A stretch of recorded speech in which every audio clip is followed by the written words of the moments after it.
Hello students, আমার চ্যানেলে তোমাদেরকে স্বাগত। শুরু করছি ক্লাস 12 থার্ড সেমিস্টারের একটি রাষ্ট্রবিজ্ঞানের ক্লাস। দেখতে পাচ্ছ তোমাদের সামনে রয়েছে রায় ও মার্টিন প্রশ্নবিচিত্রা ক্লাস 12 থার্ড সেমিস্টার। তো আমরা এই রায় মার্টিন প্রশ্নবিচিত্রা থেকে কিন্তু ক্লাস 12 থার্ড সেমিস্টারের রাষ্ট্রবিজ্ঞানে কিন্তু আমরা অধ্যায়ভিত্তিক এমসিকিউ ক্লাস করছিলাম। আজকে আরও একটি অধ্যায়ভিত্তিক এমসিকিউ ক্লাস তোমাদের জন্য নিয়ে এসেছি। তো প্রথম থেকে শেষ পর্যন্ত ভিডিওটা দেখবে, একটু স্কিপ করবে না। চলো শুরু করে দিই ক্লাস 12 থার্ড সেমিস্টার রায় ও মার্টিন প্রশ্নবিচিত্রা থেকে রাষ্ট্রবিজ্ঞানের অধ্যায়ভিত্তিক এমসিকিউ ক্লাস। ঠিক আছে, চলো শুরু করি ক্লাসটি। দেখে নাও, আমরা অধ্যায়ভিত্তিক এমসিকিউ ক্লাসের 16তম ক্লাস করে ফেলেছি। এই যে 31 দাগ, এখান থেকে আমাদের হবে আজকে 17তম ক্লাস। ঠিক আছে, 17তম ক্লাস। তো কোন চ্যাপ্টারটা আমরা পড়ছিলাম সেটা একবার দেখে নিই। আমরা পড়ছিলাম পঞ্চম অধ্যায় রাজনৈতিক দল এবং দল ব্যবস্থা। এই অধ্যায়টা কিন্তু আমরা পড়ছিলাম। দেখো, রাজনৈতিক দল এবং দল ব্যবস্থা, এই পঞ্চম অধ্যায়টা আমরা কিন্তু পড়ছিলাম।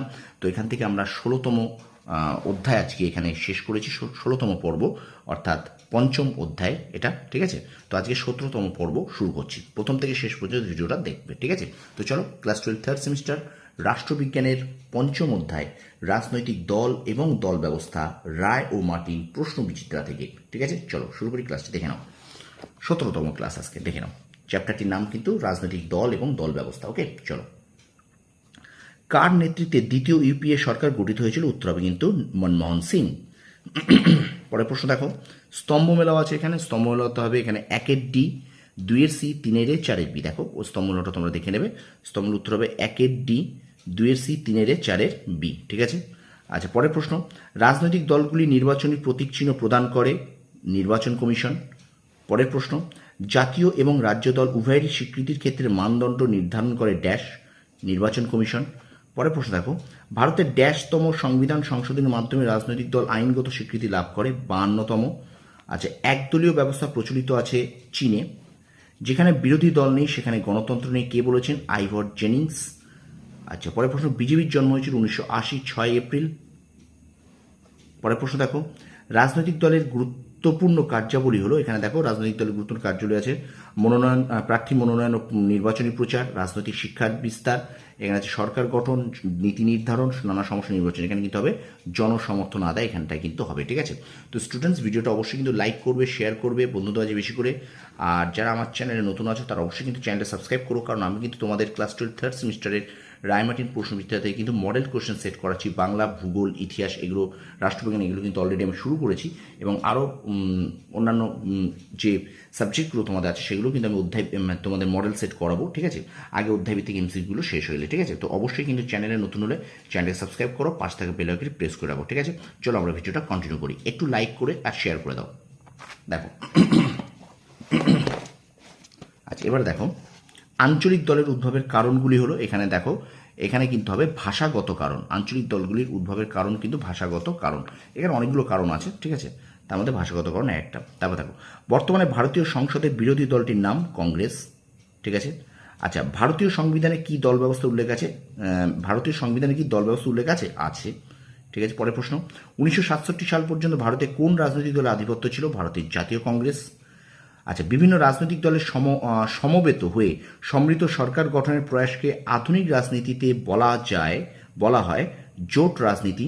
আচ্ছা, ইউপিএ বলতে বোঝায় কংগ্রেস নেতৃত্বাধীন তৈরি হওয়া ইউনাইটেড প্রোগ্রেসিভ অ্যালিয়েন্স। তাহলে ইউপিএ বলতে বোঝায় কংগ্রেস নেতৃত্বাধীন তৈরি হওয়া ইউনাইটেড প্রোগ্রেসিভ অ্যালিয়েন্স। ঠিক আছে, পরের প্রশ্ন, পশ্চিমবঙ্গে বামফ্রন্ট প্রথম কবে ক্ষমতা এসেছিল? 1977 খ্রিস্টাব্দে। আচ্ছা, টিএমসিপি দলের সৃষ্টি হয় কোন সালে? 1998 সালে। পরের প্রশ্ন, ভারতের প্রথম জোট সরকার গড়ে ওঠে 1977 সালে। ঠিক আছে, পরের প্রশ্ন, পশ্চিমবঙ্গে প্রথম জোট সরকার গড়ে ওঠে 1967 সালে। বর্তমানে কেন্দ্রীয় সরকারের ক্ষমতাসীন প্রধান দলটির নাম বিজেপি। আচ্ছা, ভারতের দল ব্যবস্থার সাম্প্রতিক প্রবণতাটি হলো দুর্বল বিরোধী দল। ভারতের দল ব্যবস্থার সাম্প্রতিক প্রবণতা হলো দুর্বল বিরোধী দল। ঠিক আছে, পরের প্রশ্ন দেখো, জাতীয় মানদণ্ডে স্বীকৃত যে দল আঞ্চলিক স্বার্থের পরিবর্তে জাতীয় স্বার্থকে অধিক গুরুত্ব দেয় তাকে বলা হয় জাতীয় দল। আচ্ছা, পরের প্রশ্ন, তারপর দেখো, ভারতের দলীয় ব্যবস্থাকে আধিপত্যশীল দলীয় ব্যবস্থা বলে চিহ্নিত করেছেন মরিস জোনস ও অ্যালান বল।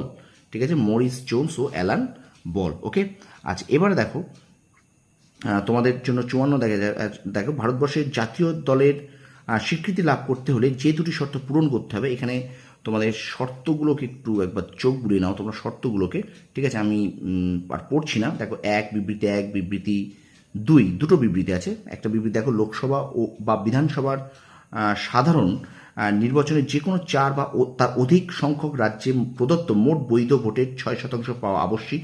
আর বিবৃতি 2 বলছে দেখো, যদি কোনো রাজ্য বা রাজ্যগুলি থেকে সংশ্লিষ্ট দলটির লোকসভায় অন্তত 4টি আসন দখল করে। এটা কিন্তু বিবৃতি 1 এবং বিবৃতি 2 উভয়ই সত্য হবে, ঠিক আছে? বিবৃতি 1 এবং বিবৃতি 2 কিন্তু তোমাদের জন্য দেখো উভয়ই সত্য। ওকে, ঠিক আছে? তারপর দেখো, আচ্ছা, বর্তমানে ভারতে স্বীকৃতিপ্রাপ্ত জাতীয় দলের সংখ্যা 6টি। আচ্ছা, স্ট্যাসিওলজি বলতে বোঝায় রাজনৈতিক দল সংক্রান্ত শাস্ত্রকে। ভারতের প্রথম রাজনৈতিক দল হলো জাতীয় কংগ্রেস। এবং আজকের ক্লাসের শেষ প্রশ্ন দেখে নাও, রাজনৈতিক দলের বৈশিষ্ট্যগুলি হলো ক্ষমতা লাভ, ঠিক আছে?